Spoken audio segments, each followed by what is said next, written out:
Thank you for joining us today. Dr. Rizzo, would you like to begin?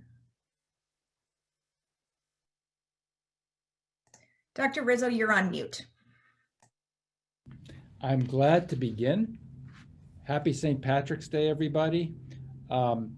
This is our lucky charm of a day. We have a great lineup, a great St. Patrick's Day parade of speakers for this Congressional Neuroscience Caucus briefing on neurodevelopmental disorders, the challenges and the opportunities. Perhaps 200 people signed up, and I know they're still filtering in, but we'll get going. I'm Matt Rizzo. I'm the chair of the Department of Neurological Sciences at the University of Nebraska Medical Center. I'm also lucky to be the chair of the American Brain Coalition. Today, our coalition, together with Autism Speaks, the American Academy of Neurology, the Cerebral Palsy Research Network, and the Society of Neuroscience have partnered with the Congressional Neuroscience Caucus to host this exciting briefing, which is going to cover the critical needs to improve our understandings of what cause neurodevelopmental disorders, and importantly, new approaches for treatment and prevention. The Congressional Neurosciences Caucus is very important. It's co-chaired with Congressman Earl Blumenauer, who we're lucky to have with us today, along with Congresswoman Kathy McMorris Rogers. It's a bit over a decade old, formed in 2010. And the goals are to improve awareness of the key role that the brain research plays in order to understand better the neurodevelopmental disorders that we're studying. We need to help communicate progress and benefits of ongoing research. We need to work very hard. It's a campaign to promote changes in federal policies that support neuroscience research. So in this mutual endeavor, we're really honored to be joined today by Congressman Blumenauer. He has been a real friend to us. He's the representative from the 3rd Congressional District in Oregon. He's a lifelong resident of Portland. He's been around a while and doing good work in the House since 1996.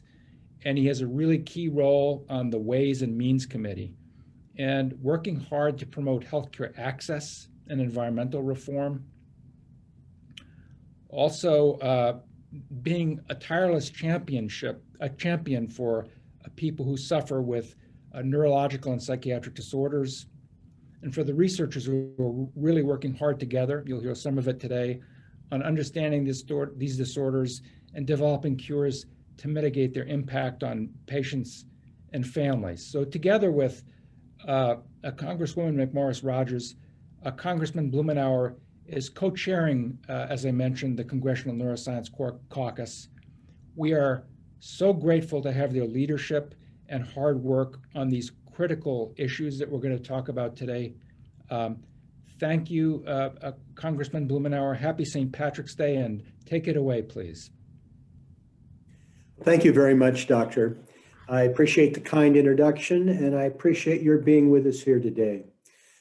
For a decade, the Neuroscience Caucus has been working to promote understanding on Capitol Hill of the challenges and opportunities dealing with neuroscience. I mean, as people participating in this program are undoubtedly aware, these neuroscience related disorders and conditions actually affect virtually every individual or their families. And this is an area of medical research. Although we are making some important strides, we still haven't had the breakthroughs that we've seen, for example, in terms of cancer research or cardiovascular challenges. These have been stubbornly resistant in terms of a home run, but we're making progress as we go along. And as we continue to address the COVID-19 pandemic, it's never been clearer how important federal funding for research truly is. While the coronavirus research is now in overdrive, much of that research has been slowed down or even stopped to divert resources to address COVID-19 or preserve PPE or due to laboratory and campus closures. This is an amazing challenge for us. The researchers and students who are conducting valuable research on all subjects are at risk of losing employment. And as a result, we could potentially lose out on new discoveries that could have been made, and we may face the loss of a whole generation of researchers. While the pandemic is the most pressing issue facing us now, our other challenges have not gone away. We cannot afford to lose the progress that we have made.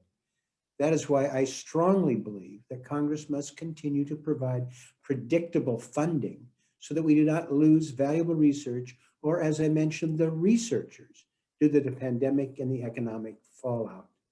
You know, 10 years ago when we had the American Recovery Act, there was a significant decision made to invest significant resources for medical research as part of the economic recovery. And of course, it made a huge difference in terms of continuing on with the momentum for research since then. We need to think about that moving forward to have that same sense of momentum and the major investment that's necessary. Today, our panelists will discuss neurodevelopmental disorders like cerebral palsy, autism, Down syndrome, which affect millions of people worldwide. Much of what we know today about these disorders would not have been possible without federal support for research. In addition, I have been pleased to extend additional funding to the Medicaid program and the home and community-based services in the American Rescue Plan. This is an area that $1.9 trillion. These are elements dealing with healthcare investments. Services and supports many individuals rely upon have been curtailed or ceased due to the ongoing pandemic. One study published in the Annals of Internal Medicine in October says that adults with Down syndrome are almost 5 times at risk for COVID-19 related hospitalization and 10 times for the risk of related deaths. I mean, this is a major part of the challenge that we face today for arguably the most consequential session of Congress in our history. And we want to make it consequential when it comes to research for our neurological disorders. I appreciate the work of our panelists and thank you all for joining us. And now on with the program.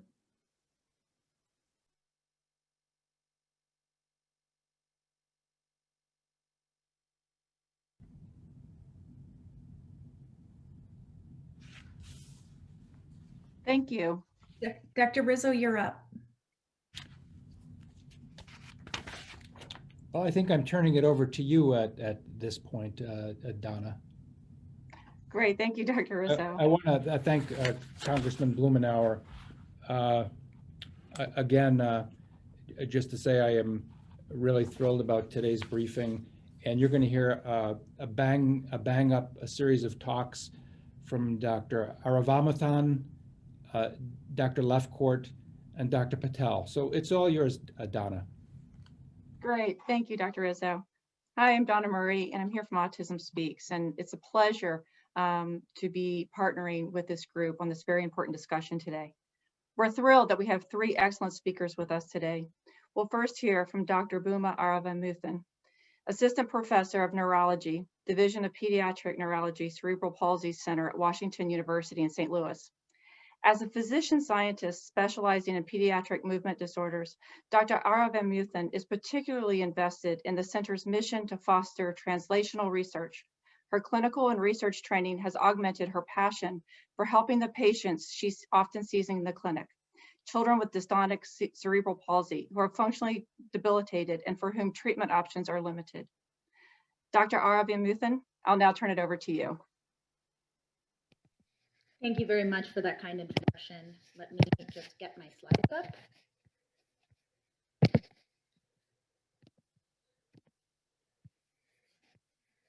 Okay, so I'm here to talk to you about cerebral palsy and the significant impact cerebral palsy has on many of the people you represent and what we still have left to learn about it. But first, what are neurodevelopmental disorders? That's what we're here to learn about today and talk about. Neurodevelopmental disorders arise from any sort of disturbance to the developing brain, and that disturbance can be environmental, or it can be genetic, or it can be any number of causes. But what these disorders share is that there's a lifelong disturbance following that initial developmental disturbance in the brain. And some neurodevelopmental disorders that many of you are probably already familiar with are ADHD, cerebral palsy, and autism. And I'll be talking about cerebral palsy or CP today, but that isn't to say that CP doesn't go hand in hand with these other disorders. So people with CP often have much higher rates of ADHD and autism than people without CP. And we see that across neurodevelopmental disorders, that they tend to be seen in the same people. So they all do go hand in hand. What is cerebral palsy?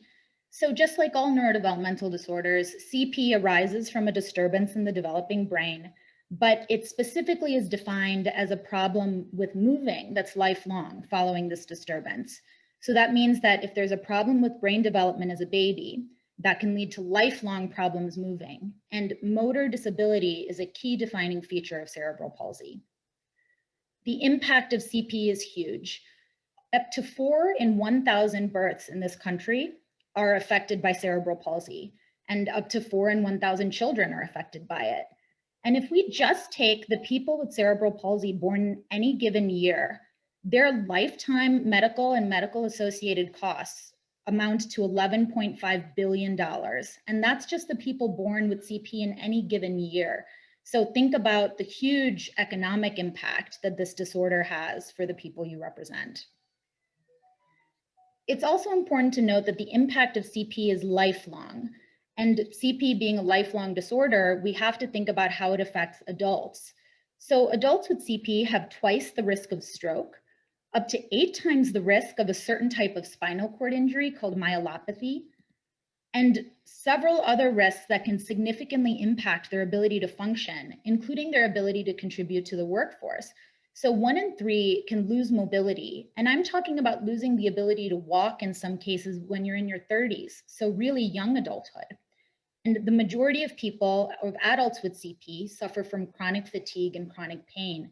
And many of these adults say that these are functionally limiting degrees of these symptoms. So again, when we think about the impact of CP and the lifelong impact of CP for the people that you represent, we're talking about medical impact, social and emotional impact, and the large-scale economic impact that a disorder like this can have. So that is to say that, to echo what's already been said, federal funding for CP research is really critical to address some of these questions. And what are some specific questions that we're addressing? So one is, why do some babies get CP while other babies with the same risk factors do not? And that's something where there's increasing research about genetic risk factors for CP underway.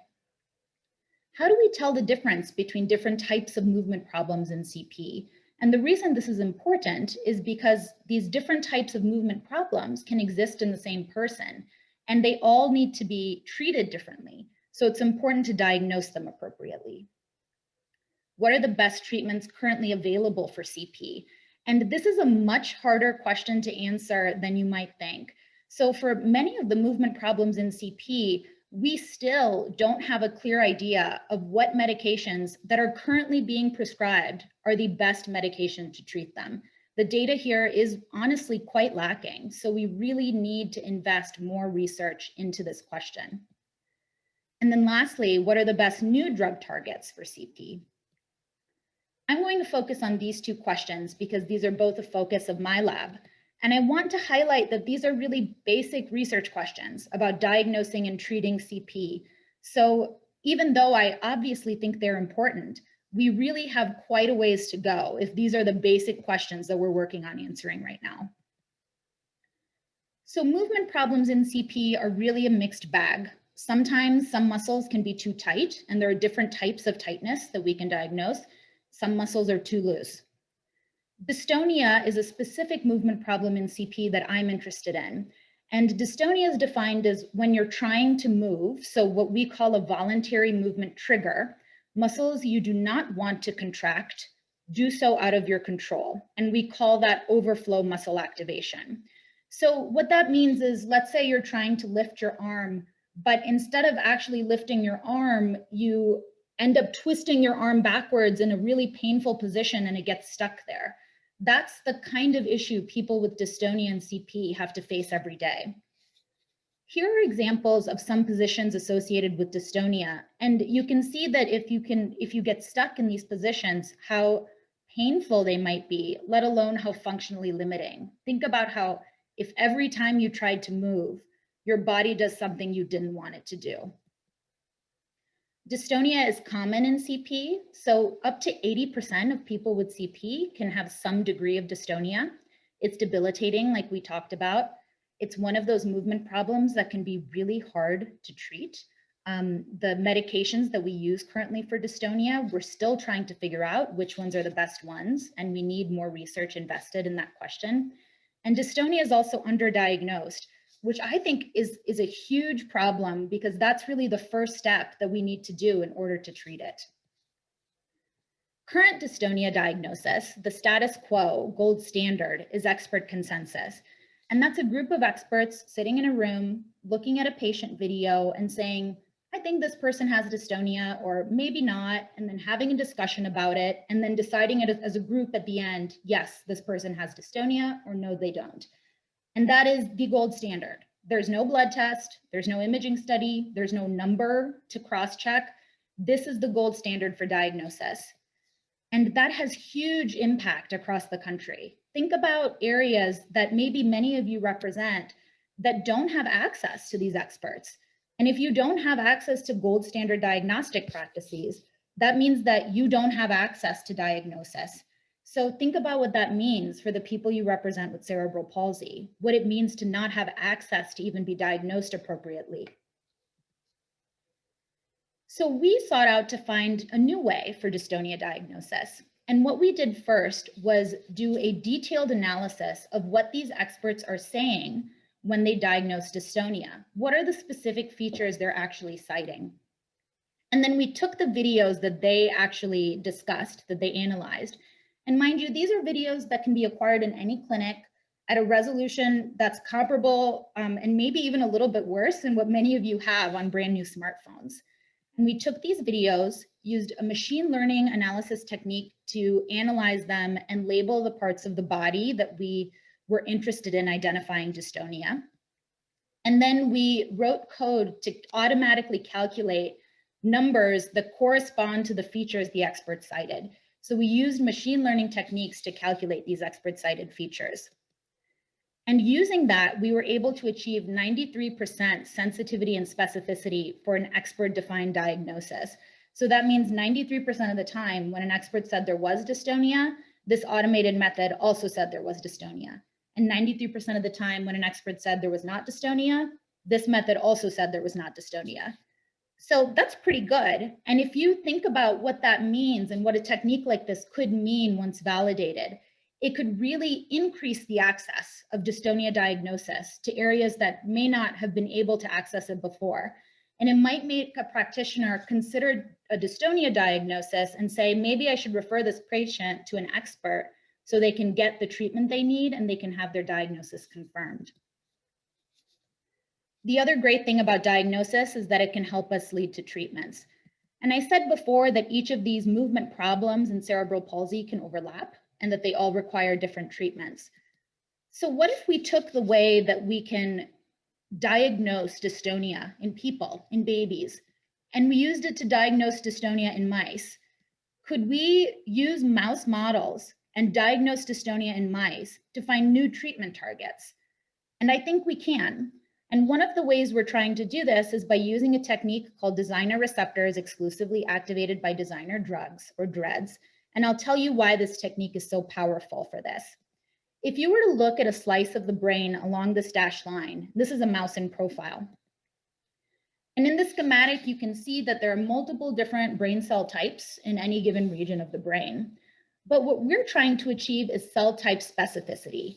And that's really important because if you're thinking about drug targets, different cell types may require different drug targets. So really focusing on a specific cell type and whether that's associated with, in this case, dystonia, is really important. So what you can do with DREDS is target designer receptors specifically to a cell population you think might be responsible for causing dystonia. So in that case, let's say it's this red cell population here. And then you can give the mouse the designer drug. So this can be orally via drinking water, or it can be injected into the mouse. And that just specifically affects the cell type that you're interested in. So you can use DREDS to increase or decrease the firing of a very specific group of brain cells. And we use this technique to answer two questions. Can changing the function of just a specific population of brain cells be enough to cause dystonia?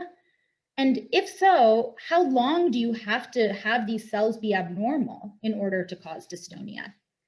So we looked at dystonia severity in these mice over time, and we used the same techniques we used from patients. So we took those techniques, and instead of using a smartphone to record people, we used that smartphone to record mice.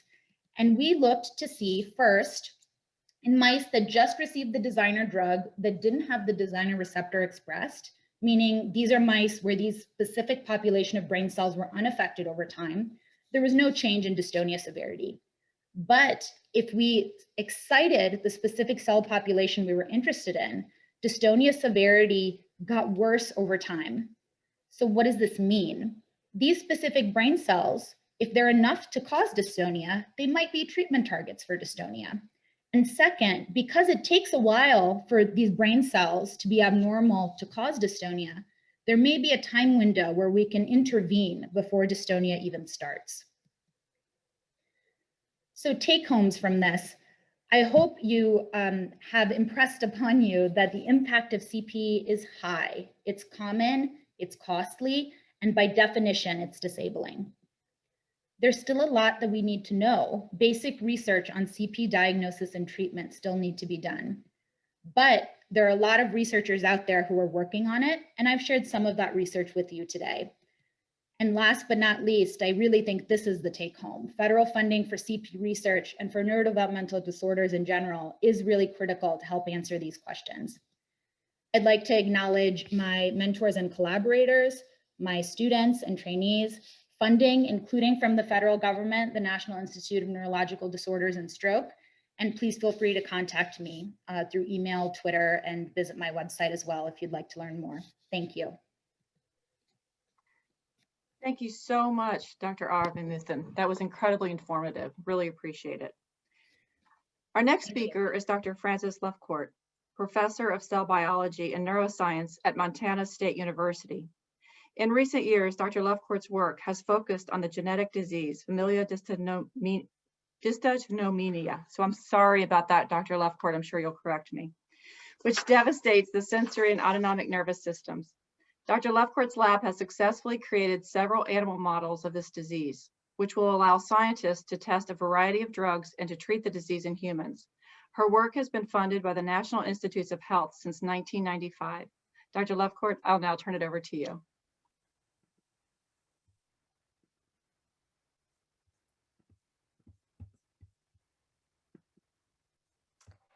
Okay, well, thank you very much for this. Thank you very much for inviting me to speak to all of you about our work on FD. It's truly a privilege and an honor to be here. And what I hope you take from this talk, I hope by the end of the talk, you have a deeper appreciation for why studying rare diseases like familial dysautonomia, which we refer to as FD, can guide us as a society in developing therapeutic strategies for treating the most common neurological scourges of our time, like Alzheimer's or Parkinson's disease. So these are all children here, photos of children with FD. And one thing sort of striking about FD is it's both a neurodevelopmental disorder, which means, as Booma has just told us so beautifully, It means that in utero, neural connections do not form normally. So there's a failure in normal formation of certain regions of the nervous system. However, as these children age, they also develop a progressive neurodegenerative condition, again, for specific regions of the nervous system. So this presents both challenges and opportunities right here, because some neuronal populations are going to be easier to target than others. So it's a rare disease. There are only 350 patients alive today. There are about 3 new patients which arise every year. It's a disease primarily of Jews from Eastern Europe. So depending on where you're from in Eastern Europe, it can range from being 1 out of 19 Polish Jews can be carriers of the mutation versus 1 out of 30 in general. The mutation is recessive, which means that both parents must have the mutation for a child to develop FD. So life with FD can be a daily struggle. And I say this both as a scientist who studies this disease and has become close to many patients and their families, but also on a personal level. So here on the right are 2 of my first cousins, Michael and Barbara Cronick, who struggled with this disease all of their short lives. So the disease is ultimately fatal.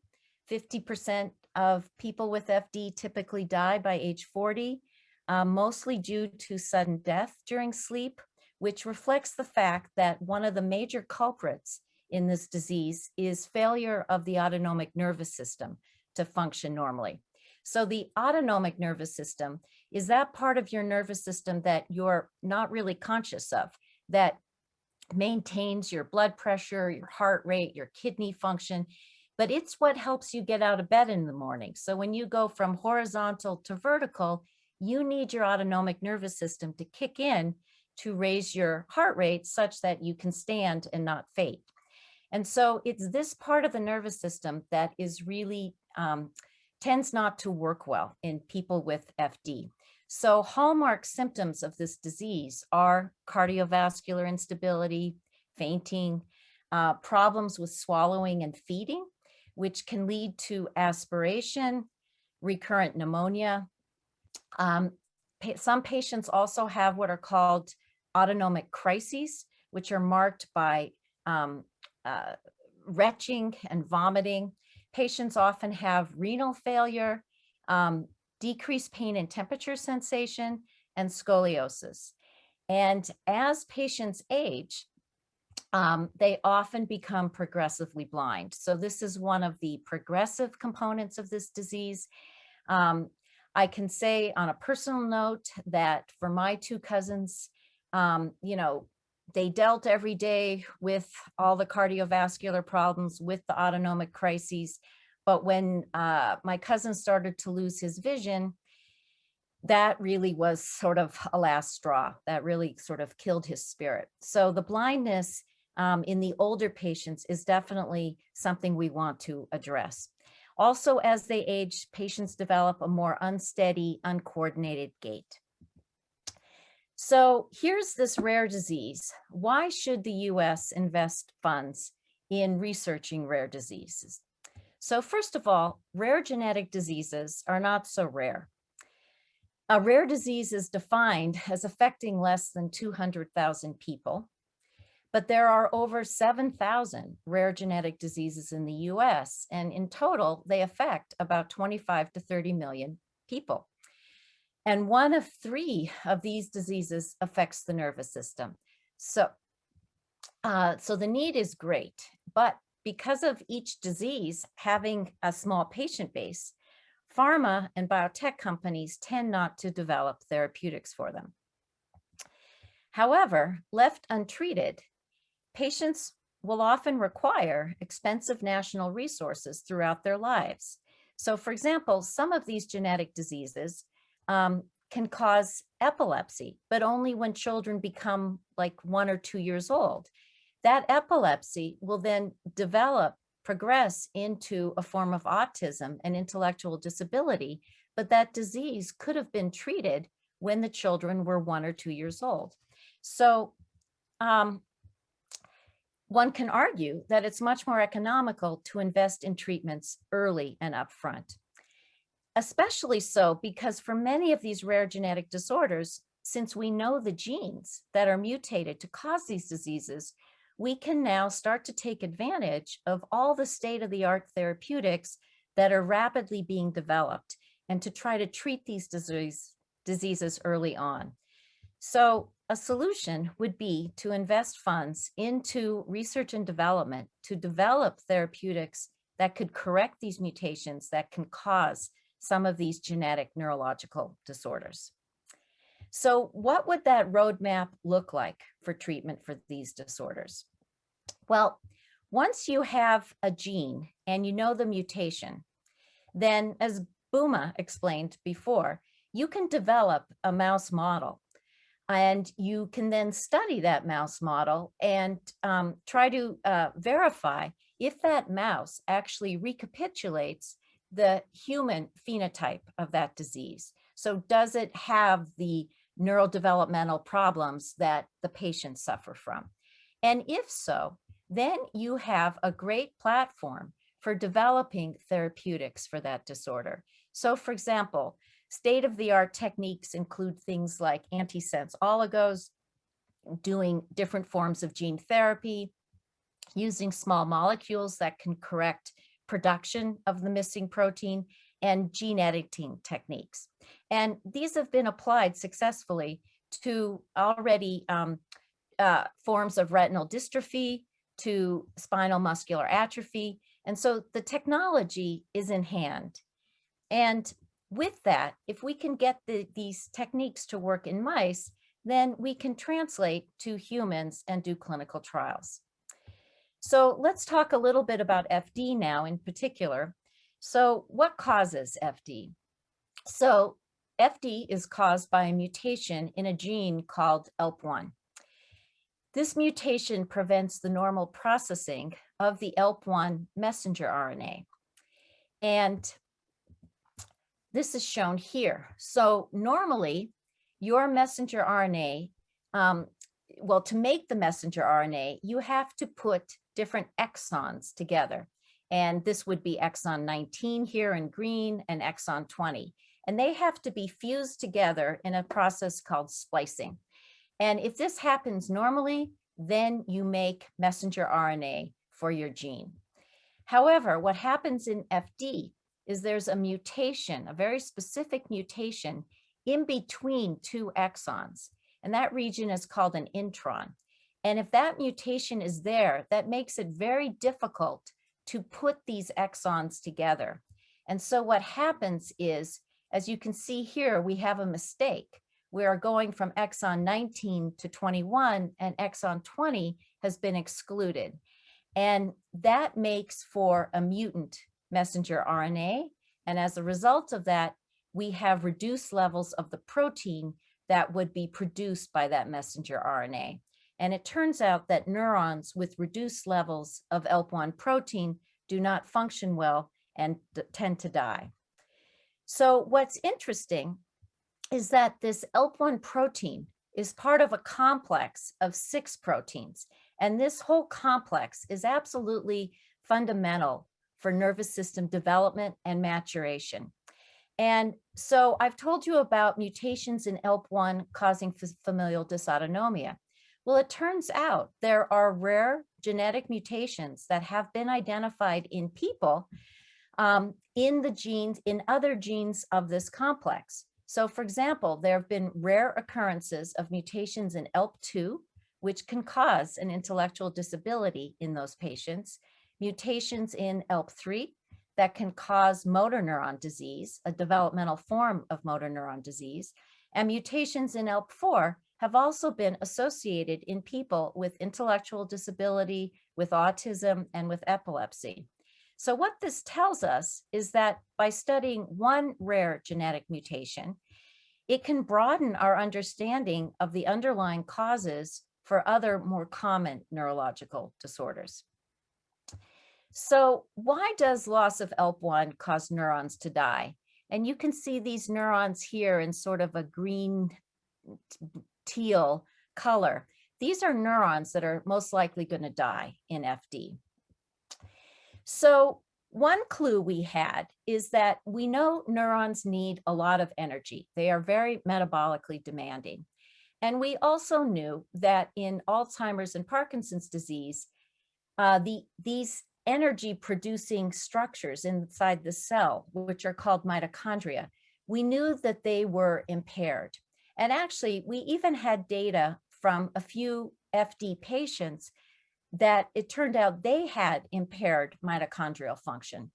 So we looked at this in our mouse models.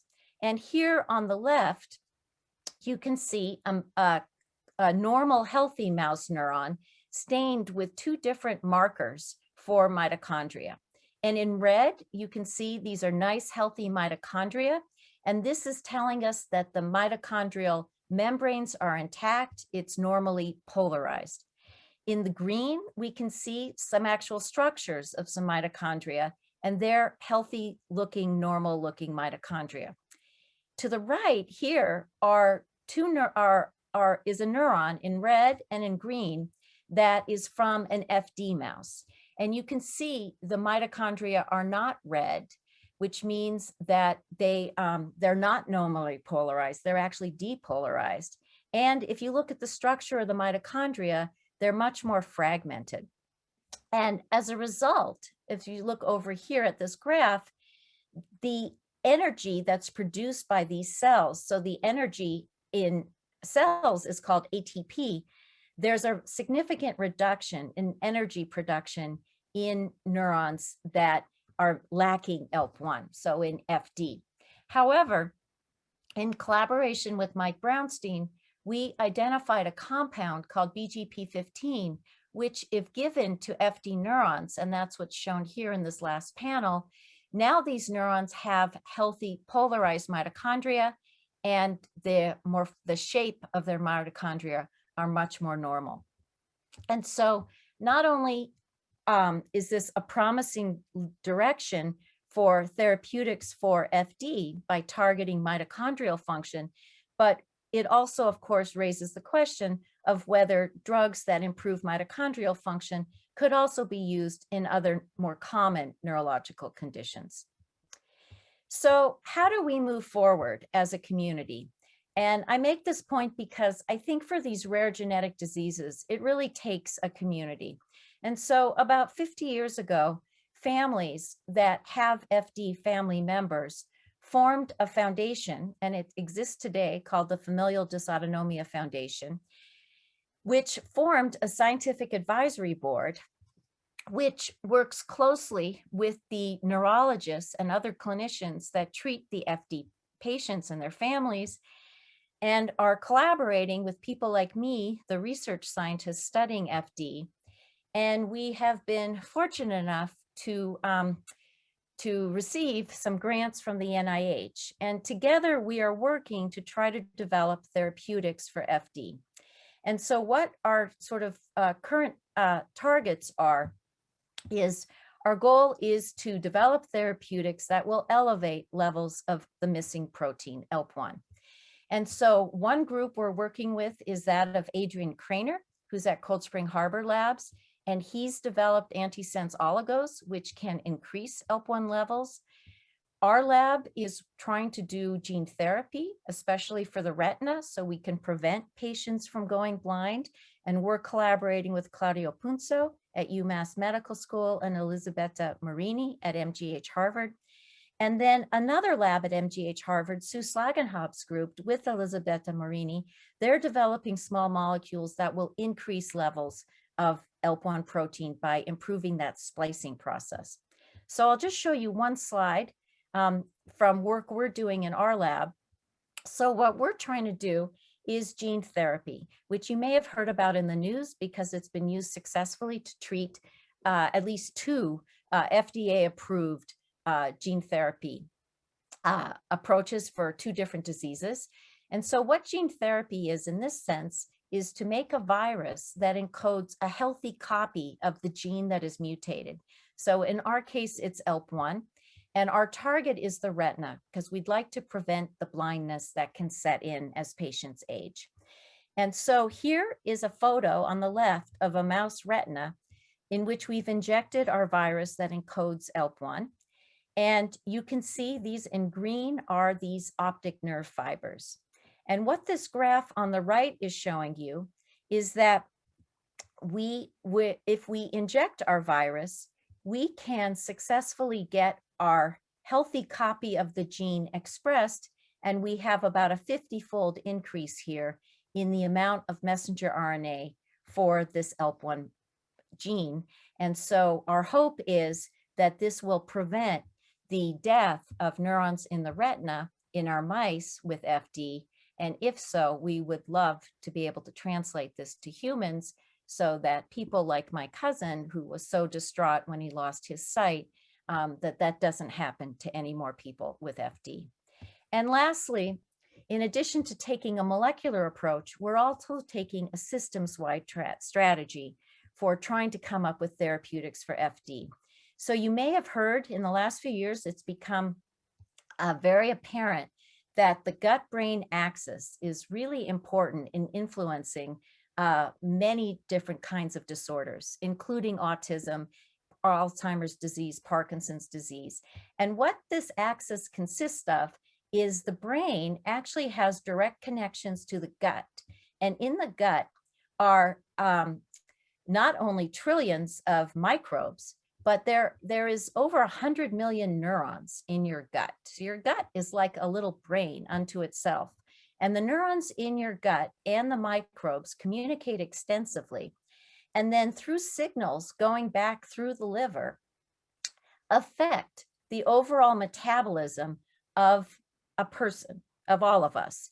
However, in diseases, there's building evidence that this communication is abnormal, out of whack in some way. And so what we're doing now is we are analyzing the gut microbiome, so all the microbes in the gut of people with FD and their healthy relatives. And we're looking at the metabolism of people with FD and their relatives and finding significant differences. And so our hope is that this will identify breakdowns in communication between the gut and the brain, and perhaps identify microbes and metabolites that are out of balance that we could target for therapeutics. And lastly, I just need to thank all the people who work with us to do all this great work in my lab at Montana State University. I want to thank everybody in my lab, and particularly Marta Chavera, who keeps us all going. My collaborator at UMass Medical School, Claudio Punzo, my collaborators at MGH, Susan Slagenhaupt and Elisabetta Marini, and the clinicians we work with at NYU, in particular, Horatio Kaufman, and of course, all the institutes of NIH which have funded our work. And I thank you all very much for your support and your time. Thank you so much, Dr. Lefcourt. Really important message about research into rare disease can really have widespread findings for more common disease. So thank you for that. Our final speaker is Dr. Lena Patel, Assistant Professor in the Department of Psychiatry at the University of Colorado School of Medicine. She is also a board member for the Down Syndrome Medical Interest Group, health professionals committed to promoting the optimal healthcare and wellness of individuals with Down syndrome across the lifespan. So Dr. Patel, I'll turn it over to you. Thank you so much. I actually am really excited that in each of the speakers that have spoken already, autism came up quite a few times. And I think that just speaks to how much we really need to target working on understanding this population better. I work at the University of Colorado in Aurora, Colorado. And one of the things that is important to point out is that there has been kind of this movement towards combining kind of clinical care research, mouse models, like kind of bringing all of these different worlds together, family advocacy as well, in order to better understand these different neurodevelopmental disorders. And so I'm fortunate enough to have worked in the C Center for Down Syndrome providing clinical care previously, And now I work for the Cernick Institute, the Linda Cernick Institute for Down Syndrome, who does basic research and clinical research. And I think that that combination is going to be key as we move forward with trying to get funding too, to be able to do research that really integrates, you know, the information from the clinical presentation all the way to the genes and how those genes are expressed. So I am going to try and do a quick overview of Down syndrome and autism. I'm going to talk about prevalence rates, risk factors, and the evaluation process. The research right now in Down syndrome and autism, in my opinion, is still very, very lacking. And so I won't go into anything related to drug therapeutics or interventions going forward, but more so really drawing your attention to the really important need of researching in this area. So when we think about prevalence rates for Down syndrome and autism, we have to look at what the prevalence rates for autism are in the general population. So in the general population, we see that the rates are 1.85%. For Down syndrome and autism, the reports range from 4% all the way to 41%. One meta-analysis reported 16%, which is probably, you know, a more accurate reflection. But again, you can see how much much more prevalent it is in Down syndrome than it is in the general population, which might surprise some of you who are watching right now, because people with Down syndrome tend to have this, you know, persona or this, perspective of being very social and being very engaging. And while that is true, you can see how, you know, big of an impact this has on a subpopulation of people with Down syndrome who may have a secondary diagnosis of autism as well. So this number, the 16%, is lower than other genetic syndromes associated with intellectual disability, as the other speakers pointed out, but still greater than the general population. So if you really pull together all the people who have autism plus a genetic disorder or a genetic condition, it is a very large number of people. The reasons for the variability in the Down syndrome autism population with ranges, you know, from 4 to 41% of prevalence is really for a number of reasons. One is the variation in the tools that are used for identifying autism among people with Down syndrome. So there are gold standard evaluative tools that can be used for diagnosing autism in the general population, but these tools have not necessarily been validated for use with people with Down syndrome, and they are not necessarily used consistently. So some people are using screening questionnaires, some people are using more of the thorough diagnostic tools, and so there is variability because we don't necessarily know what tools have been used. And even if we were to filter out and say only, you know, use of gold standard measures, we would still have some variability even how those were utilized. And so, as I mentioned, some used screening tools while others used full diagnostic tools. And sometimes positive screens on screening questionnaires don't necessarily equate to a diagnosis in the end. And I'm going to talk a little bit about why that is. Research studies don't always specify if a group in their study had Down syndrome or if they just generally categorize them in a broader scope of intellectual disability. And so it also adds to kind of some questions about the variability in reported rates of prevalence. So what are some risk factors that we do know? So gender, male gender in particular, is a risk factor that seems to be prevalent in people with Down syndrome, which is consistent with that of the general population. Medical comorbidities. This is actually an interesting area because a lot of different medical comorbidities have been identified as potentially impacting people with Down syndrome that could also be risk factors for then development of autism. But the reality is that we don't have enough research to, you know, say this with any, certainty. The only one of these medical comorbidities that really showed some statistical significance was if a person with Down syndrome had infantile spasms in their infancy. And that was, you know, brought up again in this other study that showed 20% had infantile spasms. IQ and adaptive skills for people who end up having a secondary diagnosis of autism who have Down syndrome, a greater proportion of these children test in the severe to profound intellectual disability range, and their adaptive skills or their ability to kind of function in their day-to-day life around feeding, around socialization, around communication, around motor skills tend to be lower than for kids who have Down syndrome who don't have autism. Family history can be a risk factor. So one or more first or second degree relatives with a diagnosis of autism, severe attention deficit, learning disorders, speech problems, intellectual disability. I hope you're hearing a lot of the overlap between the speakers, because definitely these things can impact multiple people and with multiple diagnostic presentations, but that's why we really need to study the group as a whole with much more rigor. The evaluation. So what makes it difficult to diagnose autism in Down syndrome? First of all, people with Down syndrome have communication difficulties that we already know exist. If you've ever met with or interacted with a person with Down syndrome, one of the wonderful, beautiful qualities is not having stranger danger and maybe even coming and sitting in your lap or greeting you as if you were a familiar person.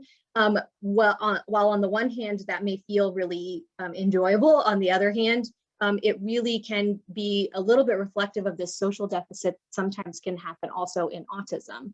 And so having an abnormal social approach is not uncommon for a person with Down syndrome. Inability to have a back and forth conversation due to communication challenges is not abnormal for a person with Down syndrome. Reduced, interests that might be developmentally younger, and so not necessarily being able to have those peer relationships in the same way might be problematic in a person with Down syndrome, even if they don't have autism. So that makes it much more difficult to define these things within the context of autism. People with Down syndrome have an intellectual disability that can really impact their behaviors within social contexts. So knowing how to engage with people, it might result in people having a reduced ability to play imaginatively, or they might play in kind of a repetitive way. And all of these types of things are also signs and symptoms of autism. So if those already exist within the context of intellectual disability as a result of having Down syndrome, it makes it much more difficult to define it within the context of autism. Patterns of behavior, so limited interest. Kids with Down syndrome also have sensory issues, and there is a standard of being able to have or of having symptoms of autism prior to the age of 3. And that's not necessarily true for every single child, but if we're thinking about those things, we have to think about the fact that people with Down syndrome have a developmental delay or developmental disability already. So the question becomes, if a child with Down syndrome is not exhibiting certain social markers that we would expect them to have, is it because they just haven't developed them yet because of the developmental delay, or is it a result of a secondary autism diagnosis? So this definitely has to be taken into consideration as well. Our kids with Down syndrome have a high rate of medical comorbidities that can impact all of the areas of autism, like communication, like social relatedness, like frequency of some repetitive behaviors. Mental health can also impact that. Language ability can impact that, and executive function deficits that we already know exist in people with Down syndrome can also impact that. So these are just all things that make it much more challenging for diagnosing autism in Down syndrome. I don't necessarily have, like I said, a great thing to say, here's the treatment intervention that we're looking at. It's more of an ask. It's really more of an ask to say, research with individuals with Down syndrome has already helped in unlocking key pieces of information related to other comorbidities like Alzheimer's disease, autoimmune disorder, other gastrointestinal issues, things that occur at a high frequency in people with Down syndrome. And autism is yet another one of those things that could be a great way to really look at people from a genomics level all the way to that clinical presentation. And so we really need funding to be able to connect scientists to clinicians and to bring family advocacy into that as well, so that everyone can work together to really unlock the mystery that we see within this specific population, and I would say in neurodevelopmental disorders in general as well. So I'm going to leave you with that, with my very fast-paced presentation. Thank you so much, Dr. Patel. Fast-paced, but incredibly informative, so thank you. I'd like to turn over to questions and answers, but before I do, I just want to make a quick comment about the importance, and I know that all the panelists here would agree, of keeping our patients and families in the forefront, that they need representation at the table in all aspects of care and in setting priorities for research. and that we really need to be working diligently to get the right care to the right patient at the right time and really expedite getting research findings and best practices out to the community. So I just wanted to keep that, our patients and families in mind as we move forward. And I hope we'll have just a couple of minutes here for questions. So I see one here earlier, although I think this was directed for the cerebral palsy talk. I think it's relevant for our panelists in thinking about what do we know, or do we know why ADHD and autism seem to be more common among people with cerebral palsy? And I think Dr. Patel, you were also saying with Down syndrome. Is there any reasons that we know why this might be? I can speak about it in the context of cerebral palsy. I think it's common for, you've seen across all of us, for neurodevelopmental speakers to live together in the same person. And in the context of cerebral palsy, particularly if you think about a child that has had brain injury early in life, a lot of the same brain circuits that are responsible for movement, let's say, live right next to the brain circuits that are responsible for thinking, attention, social interaction. So because the real estate is so tight in the brain, injury in any specific area or abnormalities in any specific area can have just wide-reaching implications. So I think that's why even in Dr. Lefcourt's talk, she talked about a disorder that affects one gene, right? But that gene affecting this neuron population has widespread connections, widespread impact. And I think you'll see that across all neurodevelopmental disorders. Thank you. We have one additional question. I'm going to try to squeeze in this last question, so we'll have to have a quick answer. But are there unique challenges to developing treatments for neurodevelopmental disorders compared to other conditions not related to the brain or central nervous system? I will do a quick answer and then maybe others can jump in. I feel like there are unique challenges in measurement for at least people with Down syndrome, people with Down syndrome and autism. We're kind of still trying to figure out good standard practices for measuring what we are trying to measure, right? So if we're measuring cognition, are we actually measuring the premise or the parts of the brain, or are we, utilizing the right tools to measure what we want to? And so that, I do think, has become a challenge in then being able to quantify a measurable change if there was a drug intervention that was to be utilized. Thank you. Thank you for that. Unfortunately, we've run out of time, but if we haven't answered your question, we'll try to follow up with you directly.